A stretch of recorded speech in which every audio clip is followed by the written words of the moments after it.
Good evening, everyone. We are going to continue. We're almost there. We're almost at the end of the Masechet. A few more weeks to go. We're on Masechet Rosh Hashana Daf Lamed Bet Amud Bet. If you're looking in the art scroll, it's 32b2. I'll be sharing it on the screen. Just a quick recap of where we left off before we get into the Mishnah. I'm going to share the screen. This is just a quick reminder of what we learned last week. Last week we learned that there are three sections in the Shemona Esrei and the Mussaf of Rosh Hashana. What are the three sections, the three new sections that we have in the Mussaf? Very good. Malchiyot, Zichronot, Shofarot. As you have it on the screen, those are the three sections. What we learned is that for each of those three sections, according to the Tanakama of our Mishnah, the first opinion of our Mishnah, how many Pasukim do you need for each section of the Mussaf, of Malchiyot, Zichronot, Shofarot? According to the first opinion of our Mishnah, 10. You should ain pochatin 10, and if you do, yeah, exactly. That was the Braita already. And what I missed? 10 psukim or 10 verses in each section of the Amidah of Malchiyot. You need 10 psukim of Malchiyot, 10 of Zichronot, 10 of Shofarot. In the Amidah of Mussaf, correct. Oh, you don't remember? I wasn't here last. Oh, okay. So this is going to be hard for you to remember what we did last week. How are you? I didn't listen to you. Yeah, okay, so that makes it even harder. So you look confused as though I didn't talk about this for a full hour. You're confused, but I'm more confused than usual. Okay. Baruch Hashem, no, you're never confused. Chas v'shalom. So Rama, afterwards we'll get you the recording for last week's shiur. This is what we said. In the Amidah, the Mussaf prayer, there are three new sections that we add to the Shemona Esrei of Rosh Hashana of Mussaf. It's Malchiyot. It's about kingship. Someone tell me, what do we speak about in Malchiyot? Acknowledging Hashem as king. Beautiful, as our king. Very good. Next one is Zichronot. And what is that about? Hashem has to remember us to give us. No. Correct. I mean, it's amazing how you know this, not even me here. Amazing. Zichronot is mentioning that Hashem is reviewing everything, not king. That's the first one. Zichronot is that Hashem remembers everything that we've done. All of our actions are coming before Him, and He's running forever from the beginning of time. All of our actions are in shichad lifnei chisei kavodecha. That's what we say. You don't forget anything. That's Zichronot. Shofarot is about blowing the shofar. Why do we have a section dedicated to that? Because there's a mitzvah to blow the shofar in Rosh Hashana. Yom Teruah or Yelachem. You have a mitzvah from the Torah to blow the shofar. So we have this entire section of the Amidah related to shofarot. Each of those sections, we need to have 10 psukim. And this is what we said last time. The first opinion says you need to have 10 psukim. And then we had different opinions. Rabbi Yochanan and Nuri told us you could do 3. One from Torah, one from Navi, one from Ketuvim. Okay? I want to get started. Right now we have Torah, Navim, Ketuvim. Our Mishnah at the end gave us 2 opinions. It says the first opinion, and we'll read it. The first opinion says you start with Torah, you end with Navi. So what goes in the middle? Ketuvim. That's the first opinion. Rabbi Yosef says, V'im ishlim b'Torah, and if you concluded with the Torah, you ended up with the Torah, yatsa, you fulfilled your obligation. So the first opinion says, start with Torah, end with Navi. Rabbi Yosef says, and if you end with Torah, it's okay. If you end with Torah, you fulfilled your obligation. So that's what we're going to delve into now, the order. Okay, let's go ahead. Torah, you mean Chumash. When you say Chumash, you mean Torah. Tanakh is always. Yeah, exactly. But everything is Torah, meaning the whole Torah. Okay, in the context of Torah, Nevi'im, and Ketuvim, Torah is the first 5 books of the Tanakh. Correct.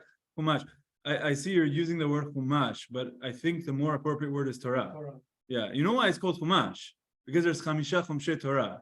There's 5 fifths. 5 fifths. The word Chomesh is a fifth. But when you say Torah, doesn't that refer to everything? Okay, but when I'm talking about Torah Nevi'im Ketuvim, it's referring to Torah. Yeah, so that's what I'm talking about it here. Okay, so here we go. Let's see the Gemara. Matchil b'Torah umashlim b'Navi. You start with the Chumash. Kidding. You start with the Torah. You see Rama here? The Mishnah's Lashon is to start with the Torah. So that's why I picked that word. Matchil b'Torah, you start with the Torah, umashlim b'Navi, and you end off with the Navi. Rabbi Yosef says, no, im hishlim b'Torah, and if you conclude with the Torah, yatsa, you fulfilled your obligation. Now the Gemara says, okay, listen to how Rabbi Yosef is saying it. What does Rabbi Yosef say? He says, if you end up with Torah, you fulfilled your obligation.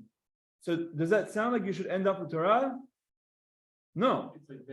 It's bediavad. Very good. That means if you did it, okay, fine. That's exactly what it says. Im hishlim, if you concluded with the Torah, the avad, if you already did it, okay, it's acceptable. But lechatchila, but initially, lo, that's not what you should plan to do. You should not plan to end up with Torah. Fine? That's what it sounds like Rabbi Yosef's opinion is. There's a problem. V'hatanya, we learned in a Braita, which is not in our Mishnah, but another statement from that time period, quoting the same rabbi, Rabbi Yosef Omer, Hamashlim b'Torah, if you conclude with the Torah, arazeh meshubach. That's a praiseworthy way to do it. You should sign off with the Torah. Okay, hold on a second. In the Braita, Rabbi Yosef is telling us end up with Torah. In our Mishnah, it says if you end up with Torah, okay, it's fine. Which one is it? Ema mashlim. You're like, oh, okay, fine, you're right. We need to change our Mishnah. Our Mishnah, it doesn't say if you did conclude, it's okay. You should say conclude with Torah. What's the problem? That's not what it says, right?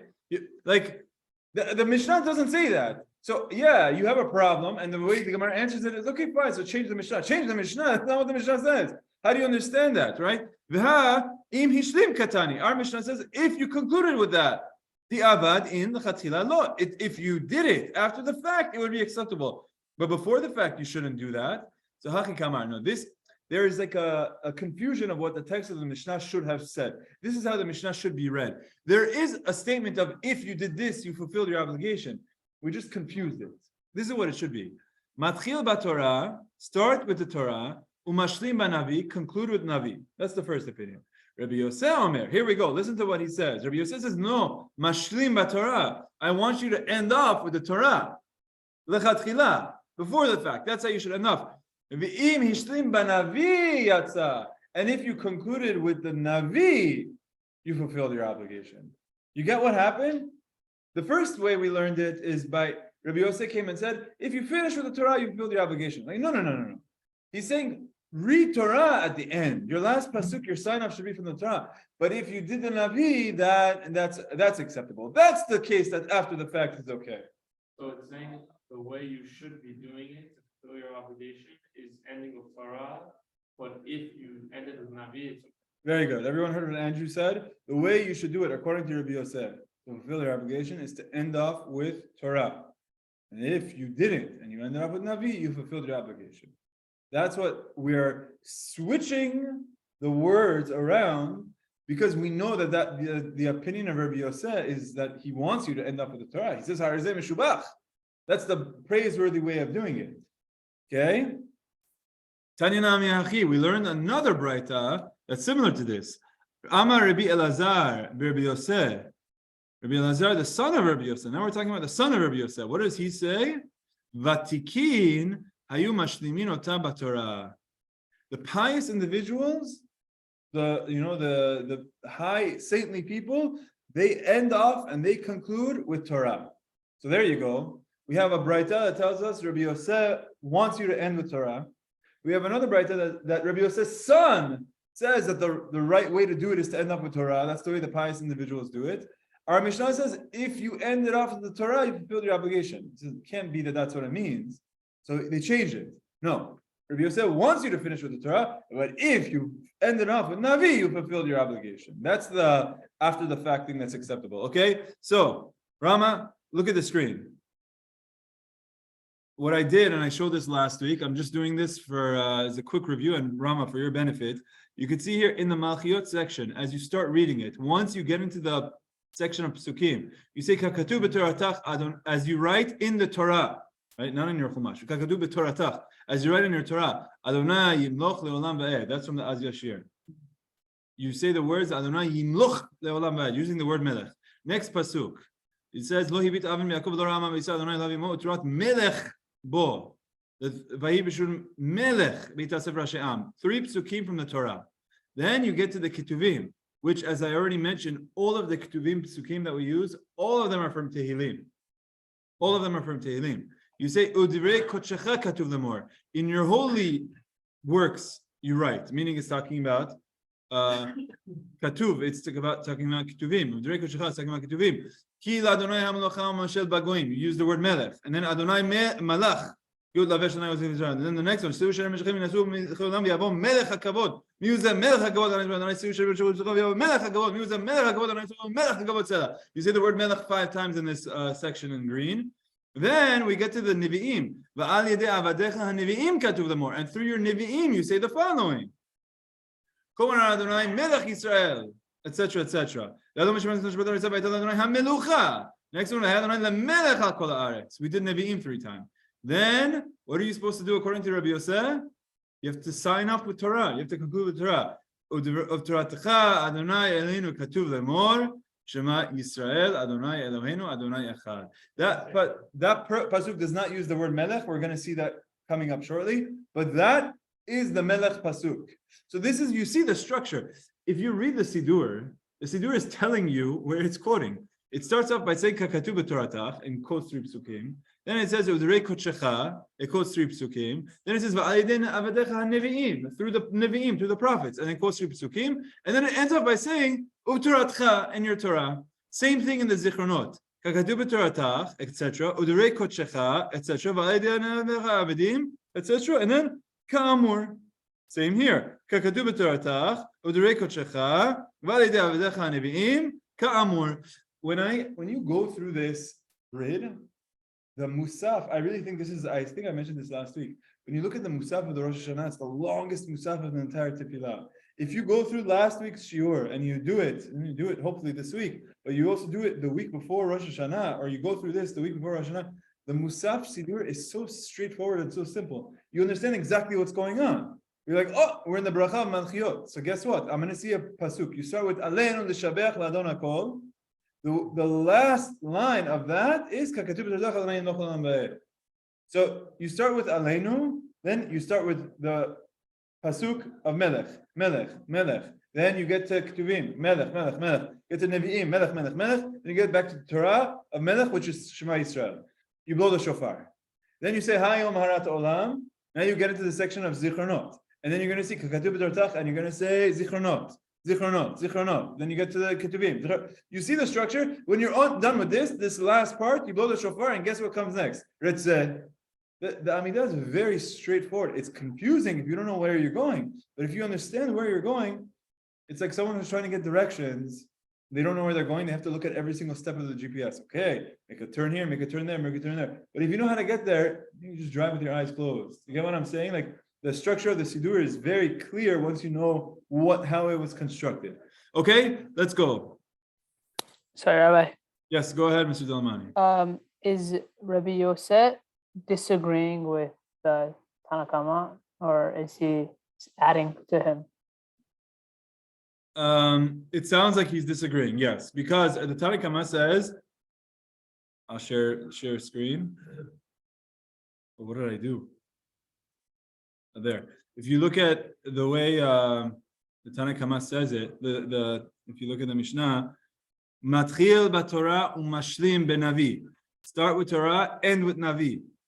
So he's telling you to end with the Navi. And now what we're saying is that Rabbi Yosef tells us mashlim b'Torah. And that someone who's mashlim b'Torah is mishubach. And we also say Batikin hayu mashlimin ota b'Torah. So the first opinion says you would end off with Navi. The second opinion, Rabbi Yosef tells us to end off with the Torah. One question, I already answered this last week, but one question. What's the order of Tanakh? What comes first, second, third? Torah, Nevi'im, Ketuvim. So how come our Shemona Esrei is Torah, Ketuvim, Nevi'im? Yeah? Very good. So that's exactly, this is the answer that Tosfot tells us. Tosfot tells us that the Ketuvim, Pasukim that we're picking is all from David HaMelech. David HaMelech comes before all of the Nevi'im. Look at this second tab. I showed this last week. Here on this tab, I have the same Pasukim, but I show their source. So you could see all of these are from Psalms. But who came first, Yirmiyahu or David HaMelech? Yirmiyahu was the time of the destruction of the first Beit HaMikdash. David HaMelech was before the first Beit HaMikdash. Who came first? Zechariah, Obadiah, all of that. David HaMelech came first. So that's why you have them first. Again, it makes so much sense. When you look at the Siddur, it looks so big and thick and complicated. It makes sense. You go in the order of chronology. That's what Tosfot tells us. Okay, good? Let's go. Fun Gemarot ahead. David, that was good. You answered your question? Yeah, perfect. Okay, very good. Okay, now here is our. This goes to the thing that I just showed. What I just showed you is that when it comes to, let me just show you one more thing on the screen. If you want to have a fourth pasuk from the Torah, and that being the last one, meaning the bottom one on the screen, for Zichronot, look at the middle column. We have a fourth pasuk from the Torah that says "Zacharti lahem." That works. For Shofarot, this third column, we have a fourth pasuk that says it says utkatem, and you should do a tekiyah. So we have a fourth pasuk about tekiyah. You get it? If what we're saying now is you need to have 10 pasukim, and the fourth one has to be from the Torah, what does that mean? You need to have 4 pasukim. 4 with Shofar, 4 with Zichronot, and 4 with Malchiyot. We have 4 from Torah of Zichronot. We have 4 for Shofarot. We don't have a fourth for Malchiyot. We don't have a fourth reference of the word Melech in the Torah. You have one where it says Som Tasim Alech HaMelech. You should go establish a king, but that's not talking about HaMelech.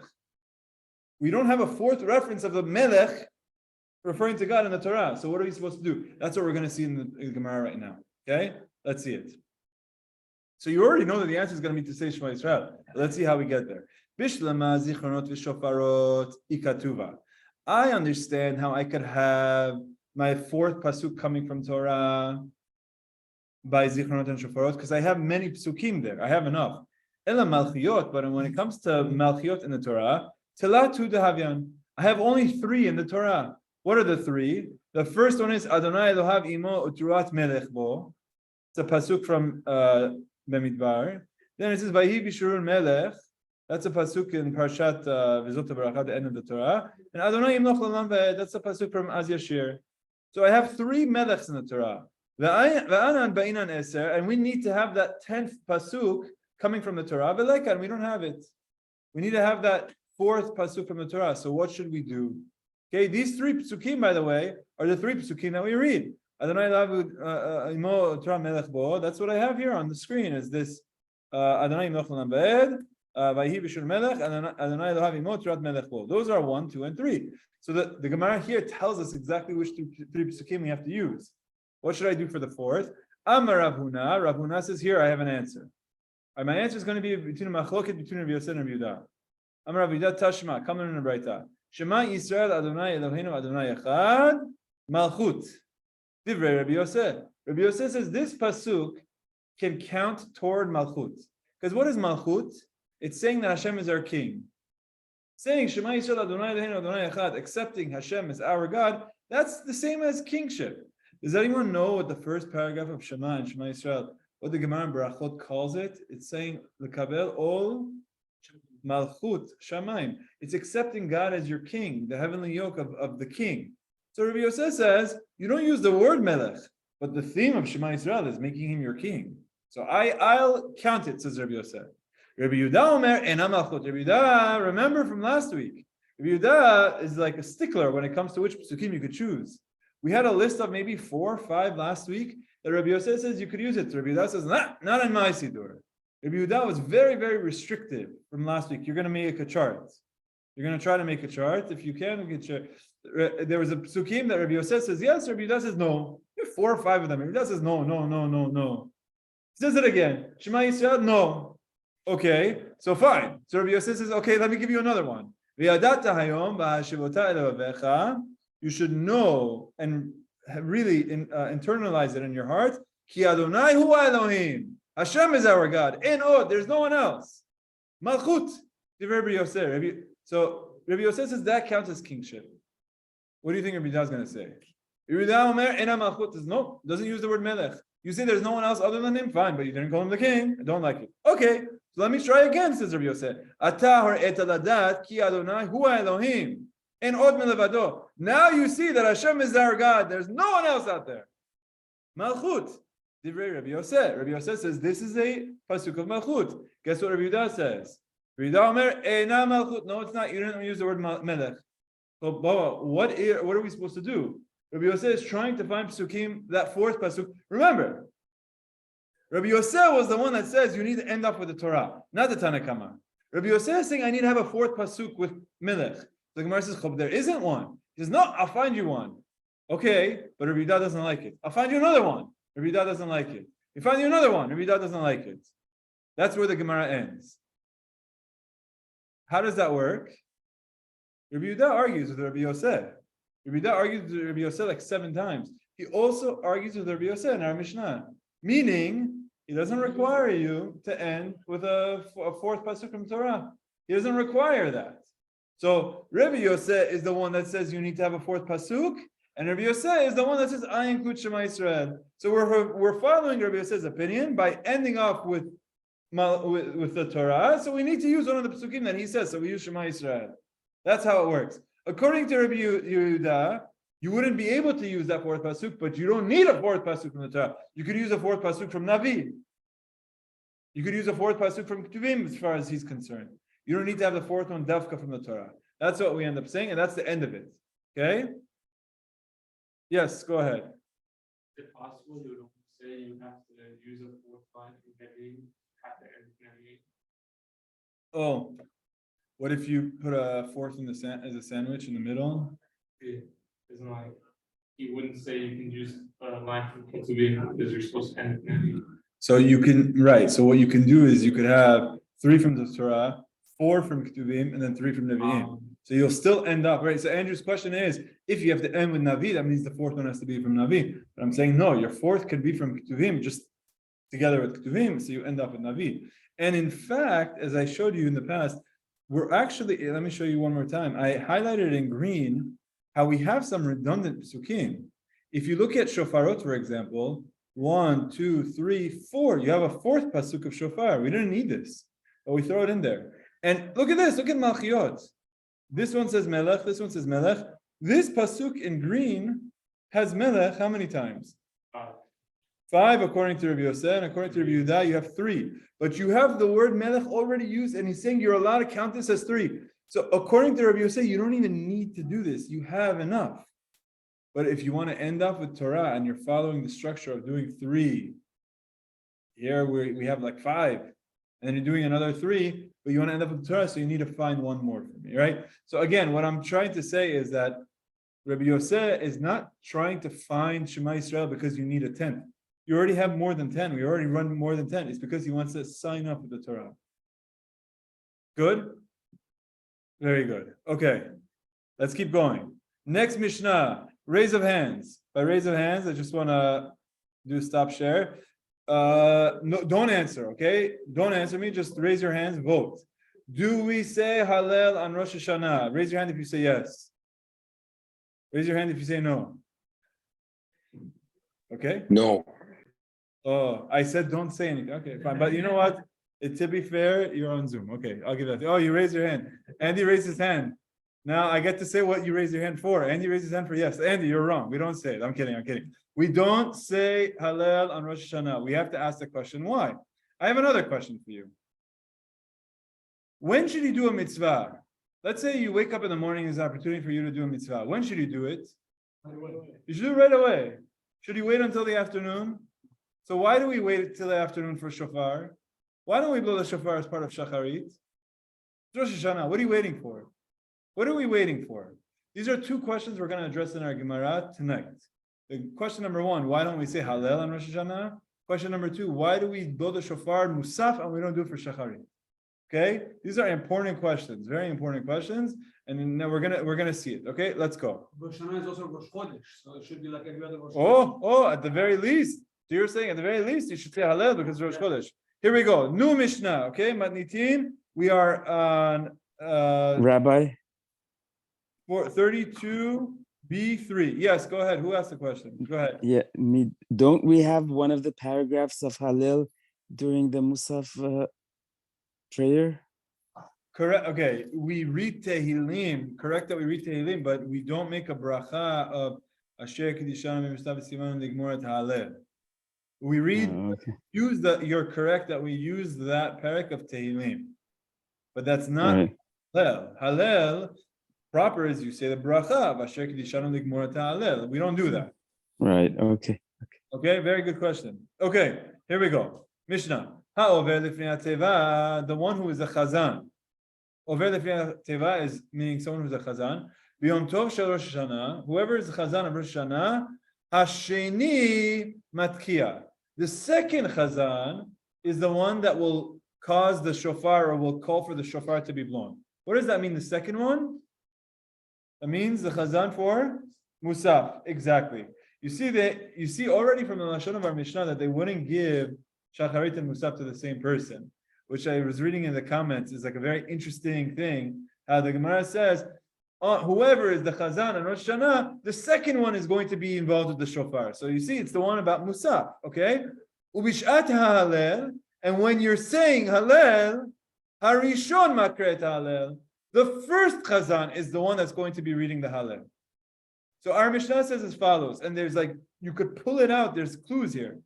On Rosh Hashana, the second one is getting to blow the shofar. The chazan himself doesn't have to blow the shofar, but it's with the second chazan that you're blowing the shofar. So on Rosh Hashana, it's the second one. And when you read Hallel, the first chazan does it. So when it says, and when you read Hallel, what does that sound like? What? No, it doesn't sound like that. It sounds like ubishat Hallel. And the times when you do read Hallel, meaning not today, but on other days when you read Hallel, let's read it one more time so that you can see how they learn it. Actually, you know what, Justin, let's hold it off. We'll come to that in the Gemara and we'll see there. First, we're going to say, let's just go simply. What the Mishnah is telling us is what? What is the rule of our Mishnah? Very simple.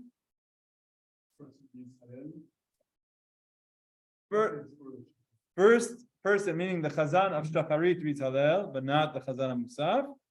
And that's the other one? The chazan of Mussaf, the shofar, or at that time of Mussaf, you do shofar, not of Shacharit. Okay? So this is what we're learning. Hallel goes with Shacharit. Shofar goes with Mussaf. Why the difference? That's the first question of our Gemara. My shena sheni matkia. Why is it by shofar that you have the second one blowing the shofar? Why do you blow the shofar with Mussaf, with the second chazan? I'll tell you why. Mishum dibirov am hajat melech. You know why? Because it's better because there'll be more people there. More people will be there, so it's not just us. Baruch Hashem. More people will show up from the Mishnah's time already. If you have a minyan that you have the same number of people at 8:30, at 9:30, and at the end you're doing something wrong. Our Mishnah is telling us, our Gemara is telling us that you wait until Mussaf, you wait for them to come. Yeah, that's true. It's true. It's like actually the rooster's having Krodia. It's like, what do you want from them? Yeah, exactly. Rov am hajat melech. So that's what we initially think. You know why we wait for shofar? Because we're going to get more people. But hold on a second. What would be the question that comes after that? Remember, we're trying to understand the difference between Hallel and shofar. So why do you wait? Why do you read Hallel at the beginning? Wait for more people to come. Imagine you read Hallel after Mussaf or right before Mussaf. You get more people. You get more people. On the day of Pesach, we had more people there for Tikkun HaTal than we did for Hallel. So if you want more people to come, so get more people to come. So what does that mean? So one more time. My shena sheni matkia. Why is it by shofar that you have it's going with the second chazan during Mussaf? Mishum dibirova majad melech. Because when you have more people, it's greater splendor to the king. So ihache Hallel nami. So then Hallel also. Nema basheni mishum dibirova majad melech. You should read Hallel with Mussaf. So you have more people there. Ela, so that can't be why. It can't just be because more people are there. Because if more people are there, then you would do everything later. So then let's see the opposite. What's pulling us to do it earlier? Why do you do Hallel early? Because when you are vigilant to do a mitzvah and you have the zeal to do a mitzvah, you do it as soon as you can. Zrizin makdimin mitzvah is a concept that says when you could do a mitzvah, you should do it as soon as possible. Don't be lazy. Zrizin, how do you translate zrizin? Zealousness. The zealous ones want to do the mitzvah as soon as possible. So why do we do Hallel in the morning? Because zrizin makdimin mitzvah. You should do it earlier. Okay. So what's the question that you have though? So shofar, tekiah nami ne'avid berishon, mishum dezuzin makdimin mitzvot. If that's the case, then tekiah should go earlier. So the Gemara is saying here is that you have two forces.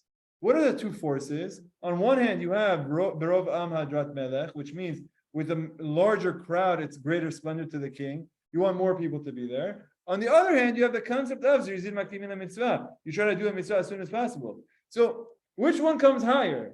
If Rov Am Hadrat Melech is higher, then both should be later in the day. If Zirzim Makdimin Mitzvot is higher, then both should be earlier in the day. So we can't, what the Gemara is saying is that it can't be these rules at play. Because if you have these rules at play, alone doesn't work. So the Gemara is going to say there's one more detail, one more factor you have to throw in. Amar Rabbi Yochanan Bishat Ashmad Shanu. Our Mishnah is talking about at the time of religious persecution. That is what makes things different. What does this mean? There's really two opinions.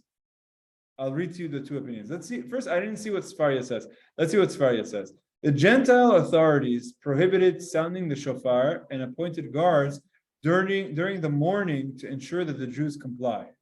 Therefore, the sages delayed the sounding of the shofar until after the guards have left. A similar decree was not imposed against the recitation of Hallel, and therefore it was recited during the morning prayers at the earliest possible time. So let's just go with the Sfaria answer, which is the basic answer, then I'll share Tosfot with you next. The first answer is, you know what comes first, what we should do? You should try to do it as soon as possible. Try to do it as early as possible. So between Berov Am Hadrat Melech and Zirzin Makdimin Mitzvah, which one wins? Zirzin Makdimin Mitzvah. So you should do Hallel as soon as possible. And you should do Shofar as soon as possible. But we had to push off Shofar because the Goyim made a decree that we're not allowed to blow the Shofar.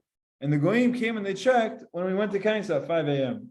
So what did they do? At 5 a.m. we prayed and we didn't blow the Shofar. Then we were there, you had a kiddush, you did a little bit of this, you had some coffee, maybe they gave us some food. The guards eventually said, okay, it's time, I want to go home and sleep. So at 7 o'clock they leave after a couple hours, and then we say, Yalla, Mussaf, Shofar. And then we would do it later.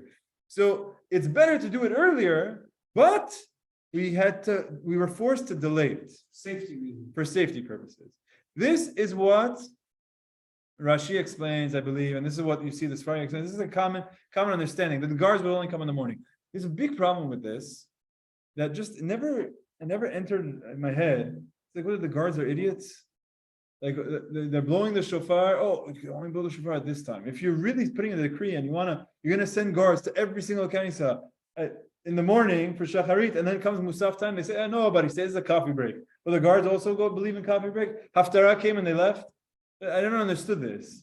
So if the Jews are still there, then the guards should still be there. So Tosfot explains it very differently, and I think Tosfot it makes sense. To me, it makes sense at least. Let me read to you what Tosfot says.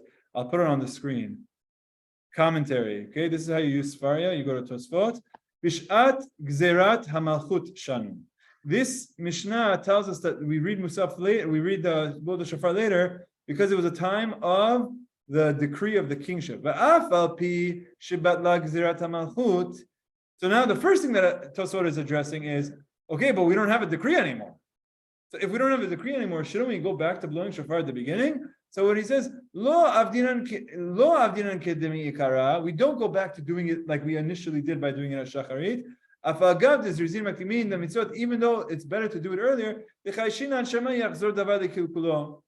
Maybe we're going to go back to it. Maybe there's going to be a time where we're going to go back to the guards coming and listening to us, which also seems strong. This is what he says. So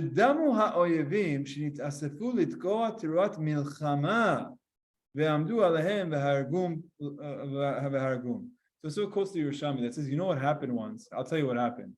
There was a congregation, and in the morning, early morning, they started blowing the shofar. The neighbors, local neighbors, heard this. What did it sound like? It sounded like there was some sort of a revolution going on. It sounded like there was war calls. So they immediately pulled out and they killed the Jewish people from that Bet Knesset. It was extremely tragic. There was a complete misunderstanding. So when they did it early in the morning, the Goyim didn't know what was going on because they did it right away. They thought it was an attack, so they killed them. But, as he explains,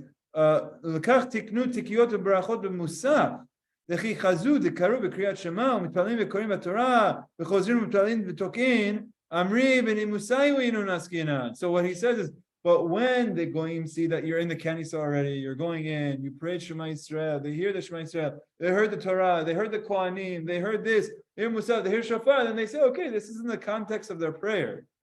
So then it happened once, it seems, or it happened at some point.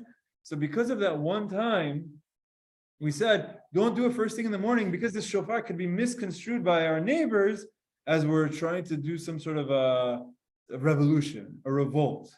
So because of that. So those are the two ways of understanding it, okay? The two ways of understanding it is either the guards didn't allow us, but the guards were only there in the morning, so we waited for them to leave and we did it later, and that's how we establish it, always to do it later with Mussaf. Or it's not that the guards were there, it's that you have neighbors. When the neighbors heard it the first thing in the morning, they got scared. But when they heard it after they heard us saying Shema Yisrael, hearing us saying Kohanim, hearing us say all of the other prayers, they were calmed down. They understood that it wasn't a war call. Okay? Okay. Very good. Now let's get to the question that I was going to talk about with Justin. So Justin, read this for me. I misread it. There's Yeah. Okay. Very good. So let's read this Mishnah, and I want you to see what the Gemara is going to say. I'm going back a couple lines. We're going to jump to it. Whoever is the Chazan on Rosh Hashana, Hasheni Matkiya. The second one will do the Shofar. And what it could say is, Rishon Makeret Hallel. And the first one reads Hallel, but that's not what it says. It says, Ubishat Hallel. And at times when you read the Hallel, Harishon Makeret Hallel. The first one is going to read the Hallel. Which sounds like you're not reading Hallel on Rosh Hashanah. Because it's saying, whoever is the Chazan in Rosh Hashanah, the second one will blow the Shofar, and the first one says Hallel, but it doesn't say that. It says, and in the days that you read Hallel, then the first one reads Hallel. So it sounds like you don't read Hallel on this day, and that's what the Gemara is going to say now. Midika Amar, Bishat Hallel, from the fact that our Mishnah says, on the days that you read Hallel, the Chazan of Shacharit reads it, Michlal, the Rosh Hashana, Leka Hallel. You can infer from here that on Rosh Hashana we do not read Hallel. Why do we not read Hallel on Rosh Hashana? Amar Rabbi Abahu tells us as following. Amru Malachi Hasharet Lifnei HaKadosh Baruch Hu. The angels said in front of God, Ribono Shel Olam, Master of the universe, Mipnei Ma Ein Yisrael Omrin Shira Lefanecha B'Rosh Hashana V'Yom HaKippurim. Master of the universe, why aren't your children, the Bnei Israel, singing songs, meaning saying Hallel, on Rosh Hashanah and Yom Kippur? Amar lahem, so Hashem gives the answer. Amazing. Hashem says, I'll tell you why.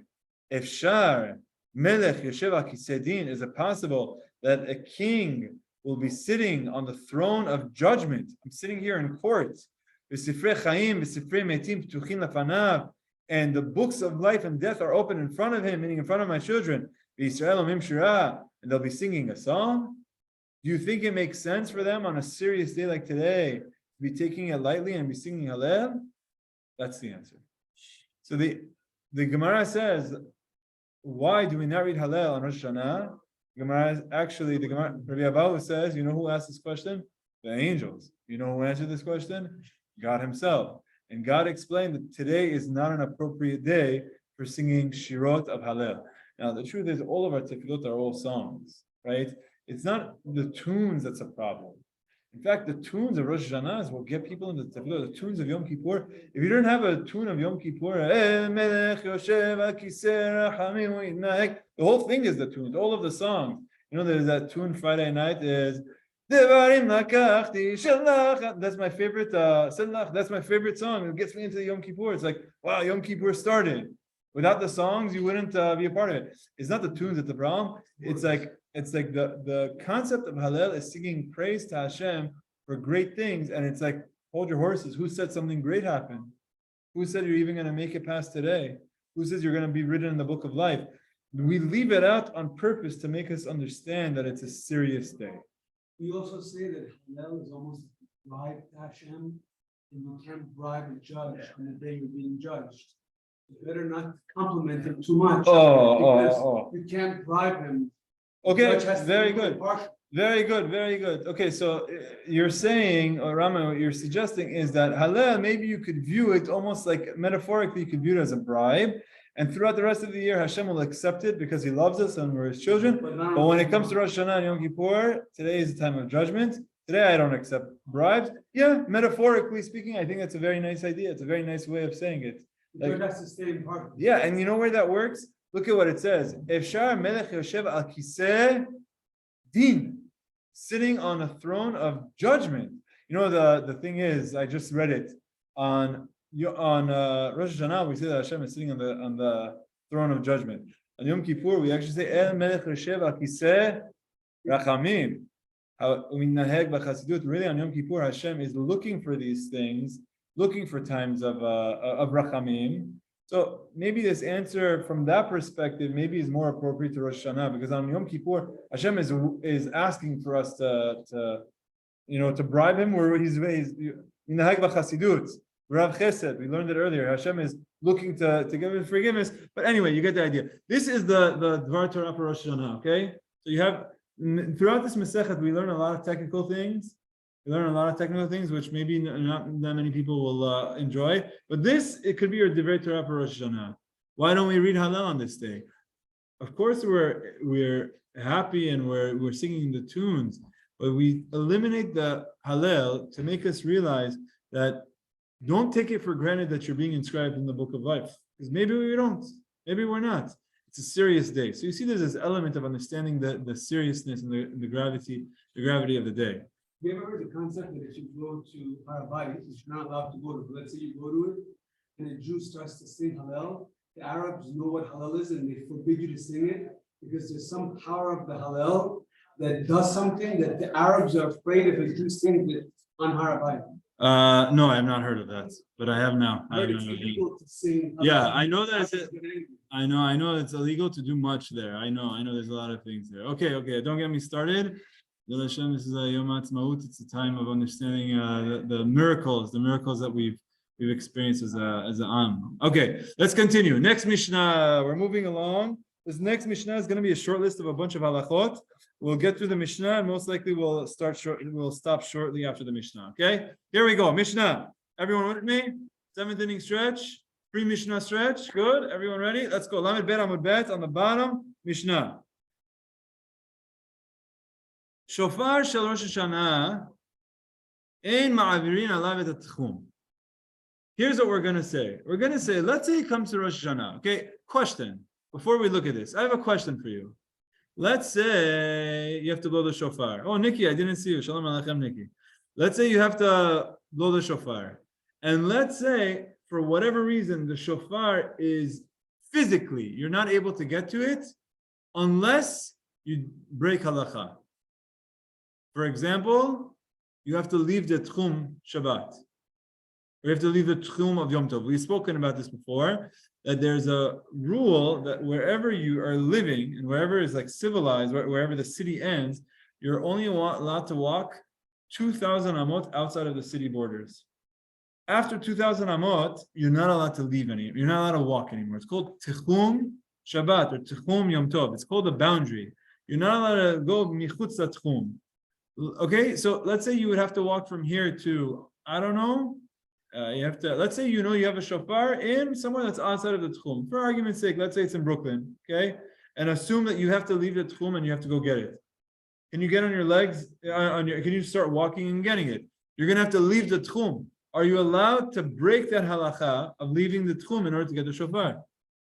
There are things that you're not allowed to ride an animal, not allowed to ride a chamor on Shabbat or on Yom Tov. You're not allowed to ride a chamor on Yom Tov. Let's say the only way I could do it is if I could get on a horse, get on a donkey. Am I allowed to break that halacha in order to do the mitzvah of blowing the shofar is from the Torah? Am I allowed to break halacha so that I could fulfill this mitzvah from the Torah? That's the question of our Mishnah. Let's see the Gemara. What do you guys think? Wait, Rabbi, are you allowed to carry on Yom Tov? You are allowed to carry on Yom Tov, yes. Carrying on Yom Tov is not the concern here. My question was of leaving the tchum. Leaving the tchum, even if you're not wearing, and you're not carrying anything, just wearing your clothes. Even if you're carrying everything, you're not allowed to leave that boundary. It has nothing to do with carrying. Yeah.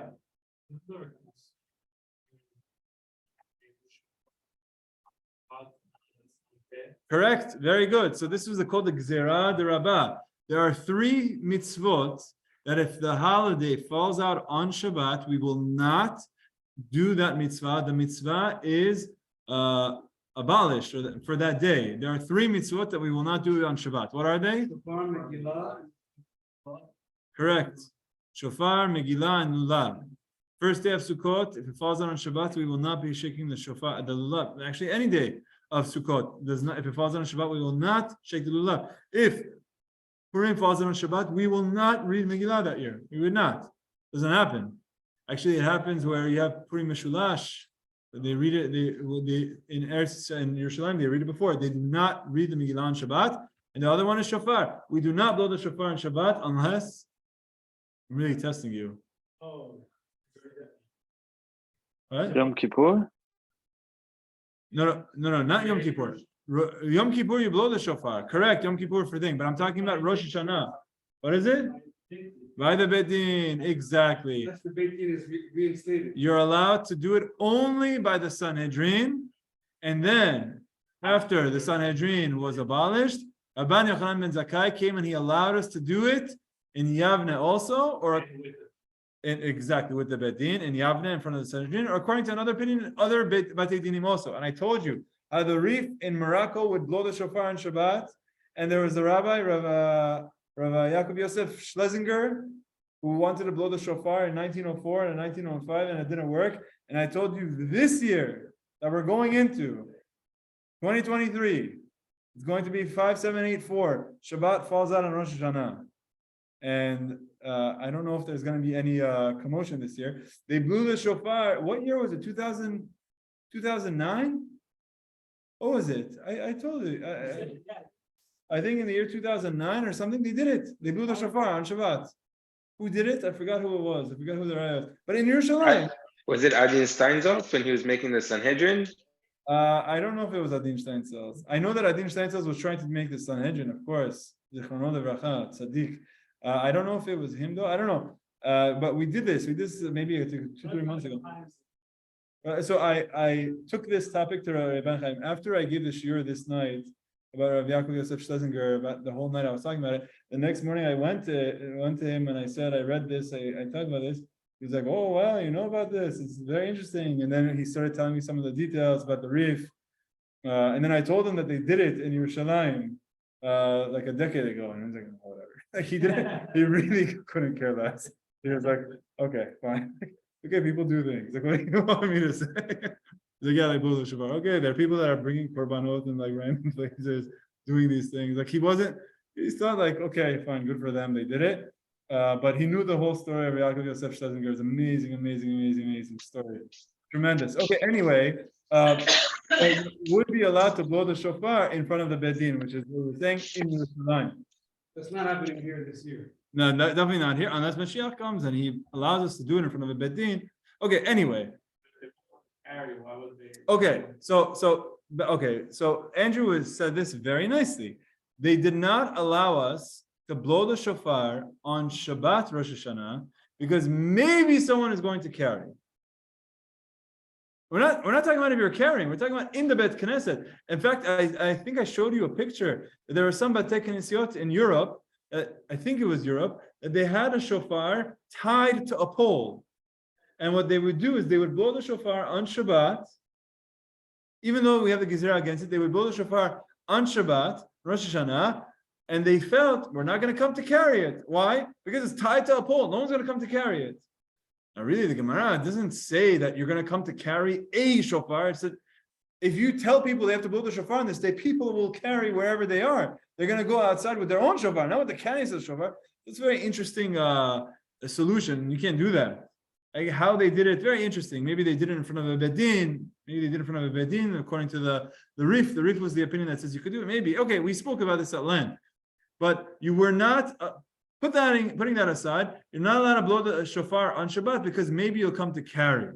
So now the question is, am I allowed to go ahead and leave the Tchum Shabbat in order to blow the shofar? So you would assume not. So very good. Andrew, you gave a very good example. There's just one small difference. The small difference is as follows. It's very possible that carrying on Shabbat is from the Torah, but leaving the Tchum Shabbat could be a rabbinic thing. Could be. According to some. According to some, it's a rabbinic thing. Let's see it in the Gemara. You're going to see the examples that we're giving are all Rabbanan things. So for sure, you shouldn't blow the shofar on Shabbat if you're going to come to carry, which is from the Torah. But let's say it's not Shabbat. Let's say it's a weekday, and it's on a weekday, Yom Tov. I have to break a rabbinic law in order to do it, and we're going to still tell you not to.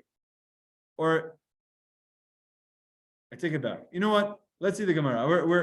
We're jumping the gun. Let's read it. Let's read it. Okay, here we go. Is it the Chum and the Let's read it. No, absolutely not. It's not. Eruv is for carrying. Techum is walking. That's what I was saying. Techum is you can't leave this boundary even if you're naked, for argument's sake. I mean, even if you're just wearing your clothes without carrying anything. Eruv is for carrying. Separate things. One is for walking outside of a boundary. One is for carrying something even in your back in the yard, in the street. Shofar shel Rosh Hashana in ma'avirin alav et techum. You should not go past the techum, the boundary for it. Ve'en mefakechin alav et agal. You also may not clear a pile of rubble to uncover a buried shofar. Let's say there is a shofar you had in your apartment. The apartment building falls down. You have to move the rubble. You're not allowed to do that on Shabbat or Chag. That's it's mukseh. Simple thing of mukseh. You're not allowed to do it. So you're not allowed to do that on Yom Tov either. Lo olin ba'ilan. You're not allowed to climb a tree. Lo rochvin al gabe behema. You're not allowed to ride an animal. Lo shatin al panei hamayim. And you're not allowed to swim in the public waters.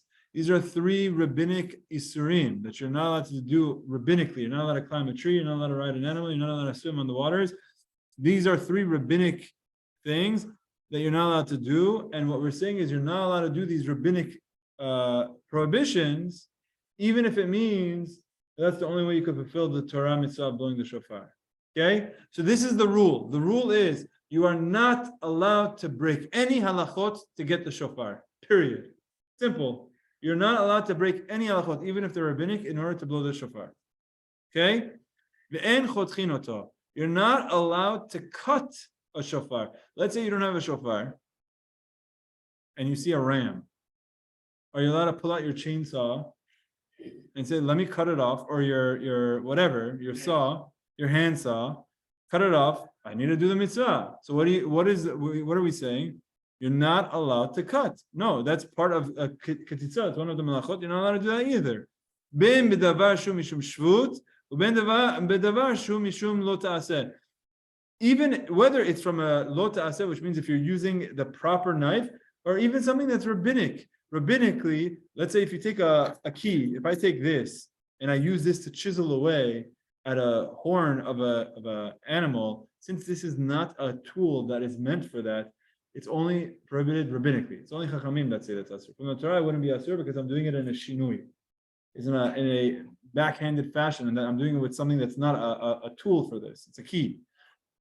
It's not allowed rabbinically. Our Mishnah is telling us you're not allowed to do it. Ava im ratzal iten letochom mayim o yain iten. However, this is something you're allowed to do. Here's what you're allowed to do. You're allowed to pour water or vinegar or wine in your shofar on Rosh Hashana because it enhances the sound of the shofar. That's not like fixing it. You could blow the shofar even without that. If the shofar is on the animal of the ram, at the head of the ram, you can't cut it off the ram. But if you have a shofar that's functioning shofar, you just want to make it sound better by rinsing it out, you're allowed to. Okay? So yeah, it's going to make it sound better, but at least you can use it. At least you could use it, so then they would be allowed. Again, aval im ratzal iten letochom mayim o yain iten. If you want to put water or wine in it, you're allowed to. Okay? I'm going to do one more line here. En me'akevin et tinokot militkoa. You do not prevent children from blowing the shofar. Umitasikin imahen ad she'ilmedu. And you even teach them how to blow the shofar. You're allowed to show them how to blow the shofar. So, Igal, I don't know if you hear me, Mr. Nassim, you asked me a question, and you said the Shabbat before Rosh Hashana, your kids were playing with your shofar. Is that right? Before Rosh Hashana, it was just on a regular Shabbat. It was a regular Shabbat. It was not Rosh Hashana. and the kids were asking you, what was your question? Can you remind me? I have a shofar at home, and they brought it to me, and they're like, "Daddy, can you blow the shofar?" And I said, "Sure." And because I would assume the Gzera Rabbah, there's no fear that we might go out to carry on a Shabbat that's not Rosh Hashanah, because why would anyone go to carry the shofar outside? Igal, do you have the art scroll with you? Igal, do you have it? You have the art scroll? Sorry Okay. about that. No worries. I'm asking, do you have the art scroll? If not, I'll read it. Do you have the art scroll with you? Yes. Okay. Can you read footnote 62 for me? We encourage them to blow the shofar and teach them how it is done. Or this applies even on the Shabbat. Ordinarily, it is forbidden to blow the shofar on Shabbat, and according to many authorities, even when Rosh Hashanah falls on a weekday, it is forbidden to blow the shofar needlessly once the mitzvah has been fulfilled. The Mishnah teaches that this rabbinic prohibition is suspended for the sake of children learning how to blow, and one should in fact engage them in blowing. So here, Igal had this exact question where his kids grabbed his shofar. It wasn't Rosh Hashanah, but it was Shabbat. It was a week before. The kids grabbed the shofar and said, "Blow the shofar for me, Dad," or "Show me how to blow the shofar." And so Igal did it. This footnote is saying that's exactly what our Mishnah is telling us. But then my question is, it sounds from the Mishnah, does it sound like the adult should blow the shofar, or is it just that he could instruct them how to do it? So far, our Mishnah sounds like he could just instruct them how to do it. Keep going. Read the rest of the footnote, Eva. According to Rabbi Nemach, an adult may even blow the shofar in order to teach children. However, he and Kesef Mishnah quote a passage from Rashi, not found in our versions, that although adults may instruct children, they should not demonstrate by blowing the shofar themselves. Indeed, the Gemara discusses only instructing children. See also Tur Orchaim. So you have a machlok, you have the Kesef Mishnah here in different opinions that's saying that you can show children how to, you could teach them how to, you could say, put your hand like this, do this, but you shouldn't do it yourself. Right? So you have this Rabbeinu Manoach that says it would apply, but then you have Kesef Mishnah that says, no, you really shouldn't. So in practice, I don't think you should blow the shofar yourself, but our Mishnah is telling us that it is appropriate to go ahead and teach children how to blow the shofar, even on Shabbat. Even on Shabbat. Why? Because it doesn't really apply to them as much. Fascinating, no? But if the Gzera Rabbah was intended to prevent people from carrying the shofar on Rosh Hashanah, or the Megillah on Purim and Lulav on Sukkot, then what's the precaution on an ordinary Shabbat? The precaution is that Gzera Rabbah is talking about all Shabbats. So you shouldn't handle the shofar on any Shabbat. You shouldn't handle the lulav on any Shabbat. You shouldn't handle the Megillah, I guess, on any Shabbat. I want to look into this more. I think this is a very good question of, let's say I want to practice blowing shofar. Yeah, exactly. Like you read out of a Torah scroll.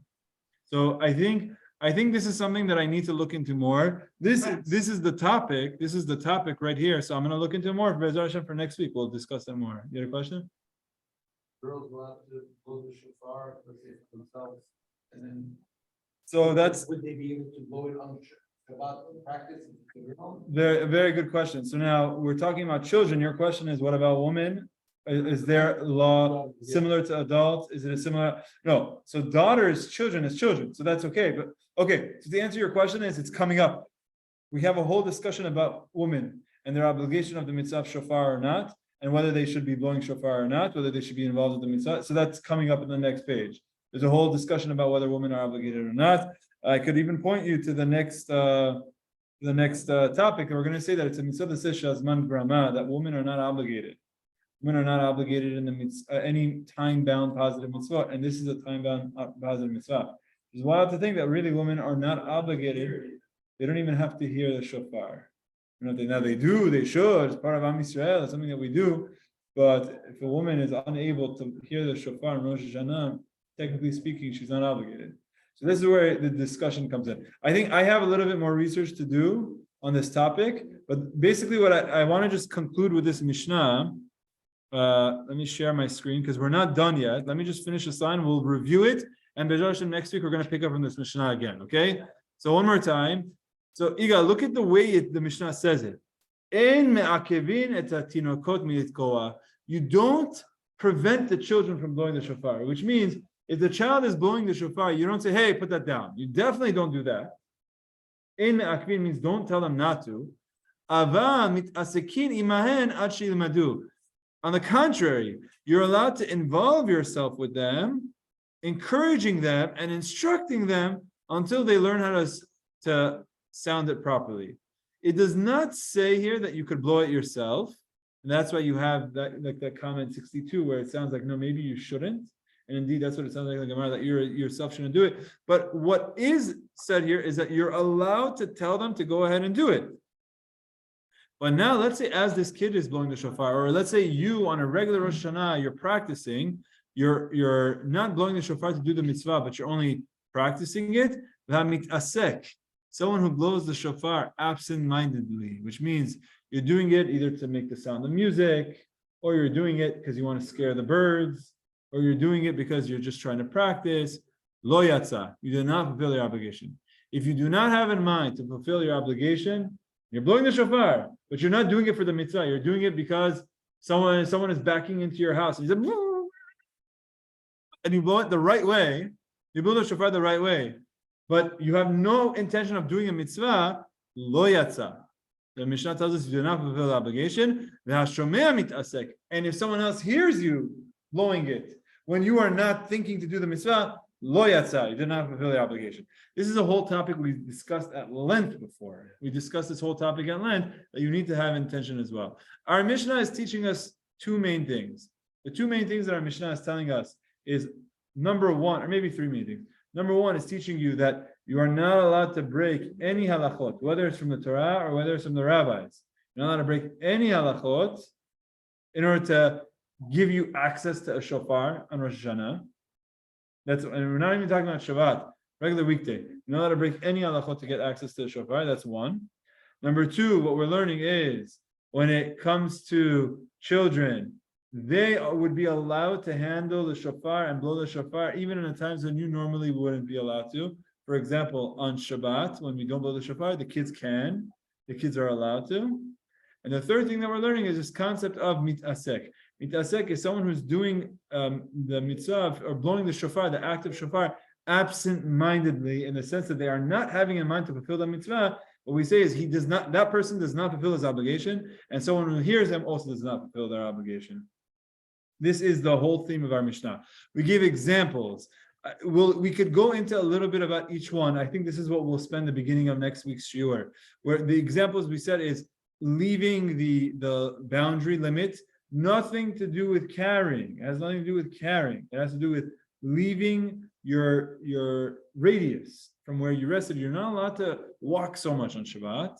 There comes to a point where you're not allowed to pass that city boundaries. So that's the Tchum Shabbat.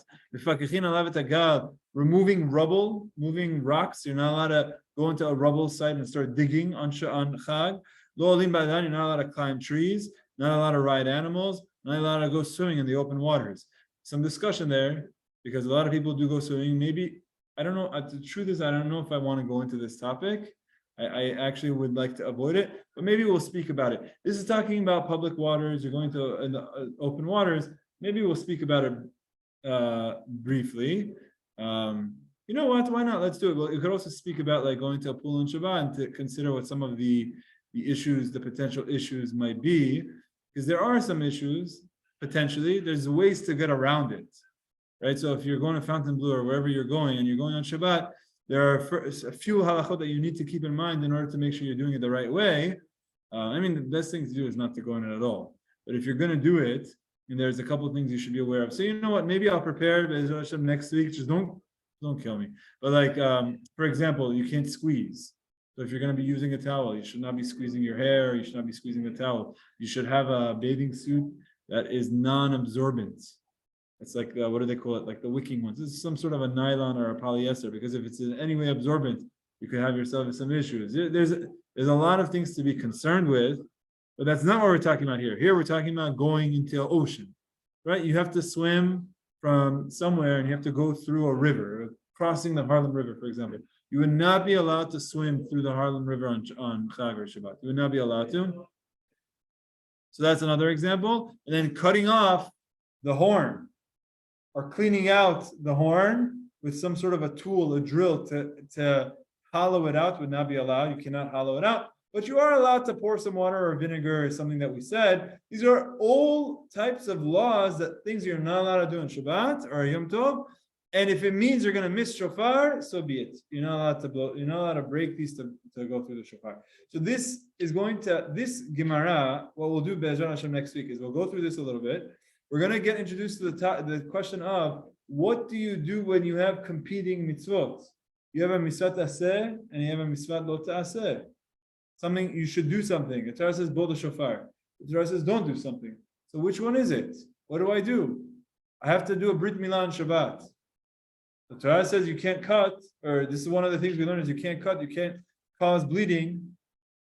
But it also says to do a brit milah. Can I do it? What am I allowed to do exactly? Am I allowed to do anything? All of these types of questions, it comes up, it's fundamental concepts. We're not going to spend too much time into it, but we are going to get exposed to it Be'ezrat Hashem next week. And then the last concept of our Mishnah, like I said, we'll talk about the children. I'd like to look into the whole thing of blowing the shofar or reading the Megillah on a non-Purim Shabbat. Am I allowed to? I'd like to look into that a little bit more for next week, hopefully. And also the questions of like doing something absent-mindedly. Those are all things that are going to come up in our next Mishnah. Where are we up to? This is the bottom of Lamed Bet Amud Bet. Just so that you know, you could see we have Lamed Gimel, Lamed Daled, and Lamed Hey. We have about 2.5 daf to go. At the pace that we're going, will be done in about a month or so. Be'ezrat Hashem. The goal is in about a month or so to have a siyum, and then hopefully for Shavuot, that'd be very nice. We're doing a cheesecake. Have a nice siyum. Be'ezrat Hashem. And then we're going to be moving on to the next Masechet, which I'm thinking about. Be'ezrat Hashem in good health. But that's where we're up to now. I'm going to have the recording for anyone who wasn't here. I'll have the recording and send it out. Have a great week, everyone.